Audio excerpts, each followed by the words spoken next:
My name is Tom Morello, and I am here with iHeartMedia talking about my new signature Soul Power guitar.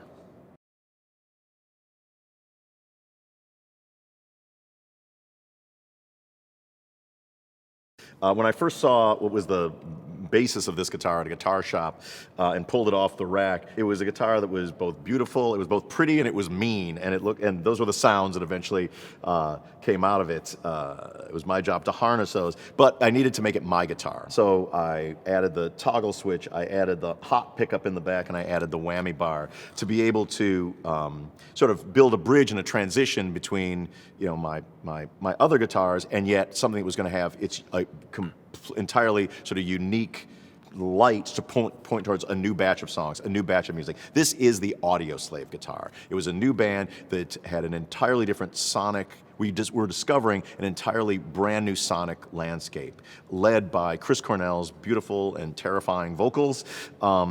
And there were going to be more chord progressions. There was going to be more nuance in the music. It had to have the same ferocity, and it still had, for me, to have the sonic exploration of brand new sounds that I had never heard anybody play on guitar.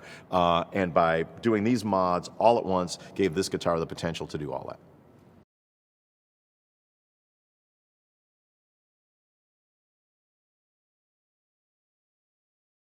What does it take from my island of misfit toy guitars? I don't have any guitars that are expensive guitars. I don't have any guitars that are like fancy guitars. I have guitars that have spoken to me in different ways through the years. And how does one of them actually make it to the stage? Well, I knew with the Soul Power guitar right away. Like, I committed to this before we had even written a song with Audioslave. I'm like, wherever this guitar takes me on that journey, that's where the journey is going to go for me as a guitarist.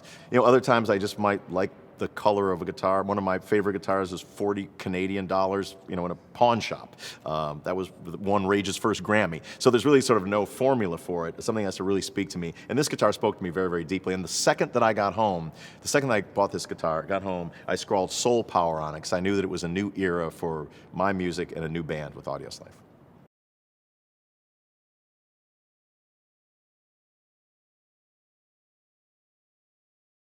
I was not tempted in any way to tweak the Soul Power Strat when making a mass-produced version of it. I want to be just like my guitar. That's the thing. Like that, it was growing up. Sometimes I didn't love the fact that some of my favorite guitar players, every year they would be selling me a different brand of guitar, whereas my favorite records that they made were made on a guitar that was none of those. This is exactly a model of the Soul Power guitar that made the Audioslave records, that helped led me to create my contributions to those records, riffs, chords, and sounds.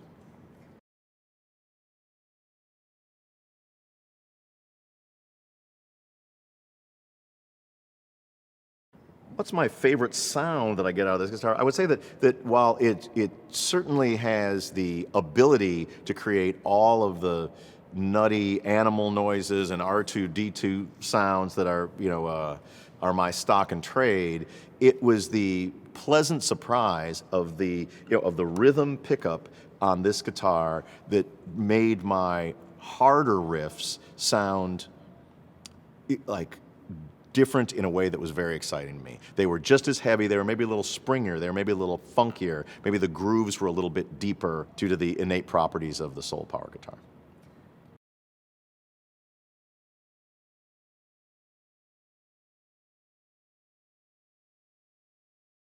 Woody Guthrie's famous mantra that he had on his guitar, "This machine kills fascists," was clearly inspirational to me, and I've scrawled different stuff on my guitars from Arm the Homeless, Black Spartacus, Whatever It Takes, and Soul Power. When we were finding our footing as a band, Audioslave, I knew that it was going to be different from Rage Against the Machine. It was going to have to find a different center in order to be authentic, in order to be great. And honestly, I looked at this guitar, I brought it home, I had a white Sharpie at home, and I just, like the heavens open, I just went, this is the Soul Power sound, this is the Soul Power guitar.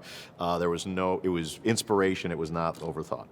A crucial component to working with Fender or making a guitar was the charity / social justice component. I never would have done it unless that was the bullseye of the whole thing. So to that end, we're giving away hundreds of guitars to 2 organizations. One is Jail Guitar Doors, an organization run by Brother Wayne Kramer of the MC5 that provides instruments to inmates as rehabilitation tools. It's a tremendous program that goes into hundreds of prisons around the country, and by providing outlets, creative outlets, it is dramatically helped the recidivism rate at penitentiaries, and so we're very proud and excited to be a part of that program. The other thing is, with a lot of public school music programs not just being slashed but being just destroyed, we're providing 100 instruments, including a bunch of these, the real soul, like this one right here, to schools and to youth organizations where kids would otherwise have no opportunity to ever play or get an electric guitar. I know how important and formative it was to me to actually, my first guitar cost $50, and that $50 saved my life, and you know, led me to this room today as a means of expression, as a means of liberation, as a means of creativity. It can provide an outlet like nothing else on the planet. And so to be able to provide hundreds of guitars to people who would not otherwise have them, there's no telling what repercussions that could have for creating great music or helping people, you know, in their lives. And so that was a real important part. I want to make sure that folks know that. New York's classic rock, Q1043.